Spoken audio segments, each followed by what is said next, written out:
Hello and welcome to this short revision session looking at whether the German society during the Weimar Republic 1919 to 1933 experienced far-reaching social change. You'll notice that I've highlighted far-reaching social change. These are sort of the key terms in the question that I would pick out if I was sat in the exam. German society experienced far-reaching social change. Assess the validity of this view. For the purposes of this revision video and in terms of my personal argument, I would argue that there was significant social change, but that it was not far-reaching in the Weimar Republic in 1919 to 1933. Some of the best evidence we've got of this is if we look at women within the Weimar Republic. So, for example, we know that there were some huge steps forwards for women. Women were given equal voting rights to men. They could be Reichstag deputies. In fact, 41 women were elected as deputies into the Reichstag. There were women who were very active in local government. However, how widespread was this? Well, there were no women cabinet members. There were no women as leaders of any of the parties within the Weimar Republic, and there were a proliferation of small parties, so there was an ample opportunity for women to perhaps become more involved as leaders of smaller parties. The main parties who women seemed to vote for were more moderate centre parties and the sort of the Catholic parties, and those parties didn't really champion any women's sort of feminism or women's movements or ideas or change. So I'd say in terms of politics, yes, there were significant steps forward, but other than allowing women to have a say and a vote, there was no real other major political change for women. It's probably the biggest change for them, but it wasn't perhaps as widespread as you might think. In terms of sexual freedoms, well, abortions were legalised. There were around about 1 million a year, which meant women had a bit more of a say over their own bodies. However, this is with a caveat that there's still a lot of conservatism, especially with women who were heavily involved in the church.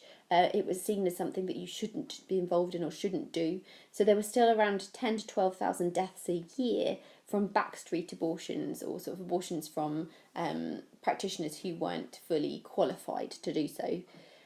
Divorce rates increased, which could also be considered evidence that women had more independence or the ability to have more of a say over their own lives.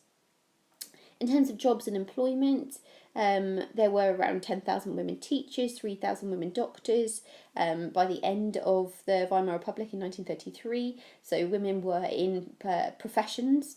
However, this also comes with a caveat that women were being kicked out of jobs if they were seen as double earners. So if they were married, for example, and their husband also had a job, as a result of the economic problems that the Weimar Republic faced, it was deemed that married women should be forced out of those jobs. Also, at the end of World War I, women were forced out of their jobs to give ex-soldiers their jobs. So although women do see some significant steps forward, it's only perhaps single women who are able to stay in professions and jobs like teachers and doctors. Within politics, although all women got the vote, and that was a significant step forward, and there were women elected into the Reichstag in fairly significant numbers, the majority of women didn't really appear to be actively involved in politics, and certainly the parties they're supporting weren't looking for any particular major change in women's roles. And in terms of sexual freedoms, although legally women had more freedoms, socially they seem to be limited in taking up those freedoms.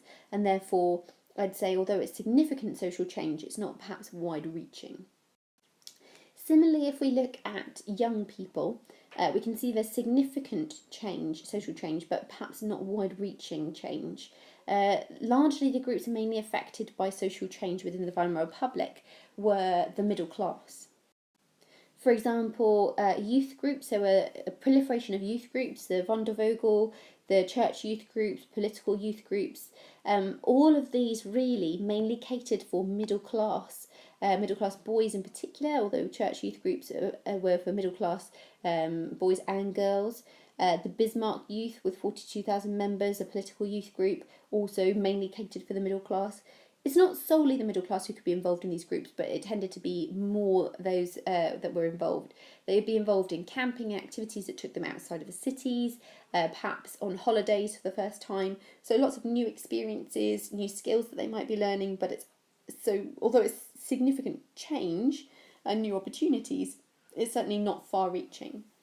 There were still a lot of youth gangs and cliques. We've got groups like the Death Defiers, the Radipashas, the various other groups that engaged in antisocial behaviour in working class districts in Weimar, which suggests that they were frustrated. They didn't really feel like they were being given the opportunities that they might have liked from the Weimar Republic, otherwise they're unlikely to have rebelled against it. We've also got evidence that 17% of the unemployed were actually 14 to 21-year-olds. And although the Weimar Republic did provide some day centres and sort of forced voluntary work, so perhaps less voluntary, these things didn't really give them any new skills or necessarily help them into longer term employment. And again, although the Weimar Republic was technically number one in Europe for education, with gymnasium schools, that is not a gym, it's just a name of a sort of almost like a grammar school, and universities for the most able. The majority of those attending university and gymnasium schools were still middle class or upper class. And yes, it's true that there was 6 years of schooling for apprenticeships for other students who weren't attending gymnasiums. Again, the best opportunities were being offered to the middle classes. So certainly, again, in terms of young people, I'd say wide-reaching, not so much, but significant social change, just not far-reaching for all groups. If we look at the arts, a similar thing can be seen as well. So there were some significant changes in the arts. So, for example, atonal music was being experimented with people like Schoenberg, but not everyone's engaging with that music. There's still a lot of people listening to more traditional forms of music. We had the Bauhaus movement in terms of architecture, who were experimenting with steel and glass and concrete and less traditional shapes of buildings, minimalist designs, sort of taking out the really ornate designs that you might have seen before. But this wasn't for everyone, it's only for those who could afford it. And in the wake of an economic crisis, not everyone could afford it. It's only something that was really seen in major cities.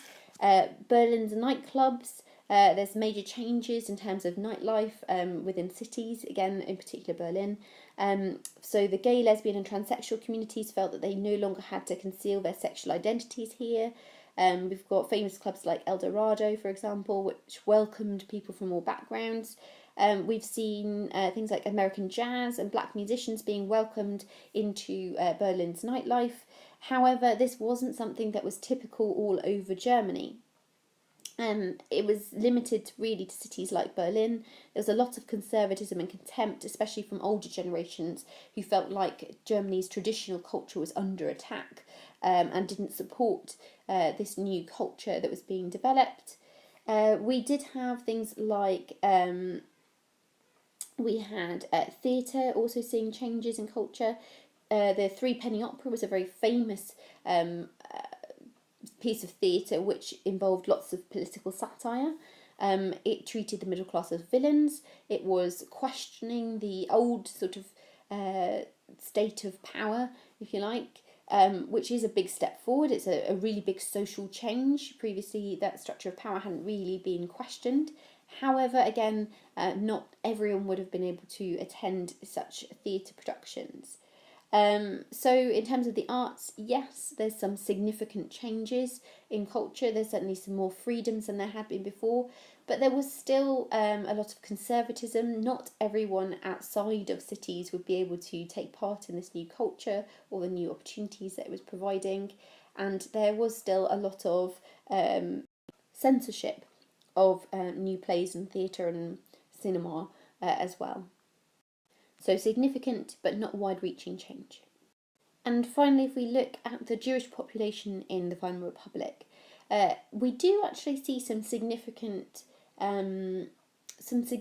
change for them. For example, they seem to be much more integrated into the Weimar community than they had perhaps been before the Weimar Republic was set up. We know, for example, that they owned and ran 50% of private banks. Previously, they'd only owned around 18%, so they're certainly doing much better economically than they had been before. We know that they ran two major newspapers, the Tageblatt and the Frankfurter, which promoted liberal views. There were around 34,000 lawyers by 1933 who were Jewish. And we know that 80% of Jewish people were well educated and living in cities. They were very patriotic.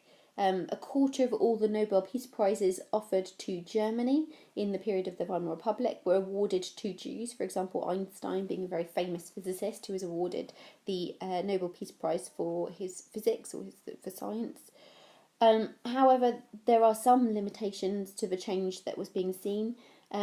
Although there was an attempt to become much more integrated into German society whilst the Weimar Republic was going, how far-reaching the change was perhaps limited outside of these cities where Jewish people were living. There's still a continued perceived threat of Jewish people outside of perhaps communities where they might be more prevalent. So across Germany, people were still suspicious of them as a result of some Jewish people being involved in Spartacus' uprising. Karl and Rosa Luxemburg, for example, were Jewish, and of the sort of the rumours about the stab in the back, the signing of the Treaty of Versailles. One of the members who signed the Treaty of Versailles was Jewish.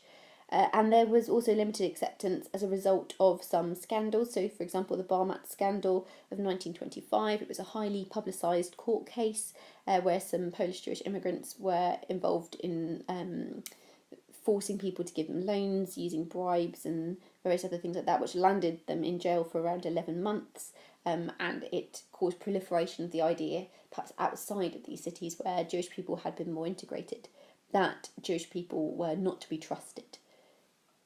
So again, although there's significant change, social change, and Jewish people are being very much integrated into some societies within Germany, it's not completely far-reaching. So I think it's very clear that in German society during the Weimar Republic, 1919 to 1933, they experienced not far-reaching but just significant social change. So it's only valid to a certain extent. That's the end of this short revision session. Best of luck with your revision.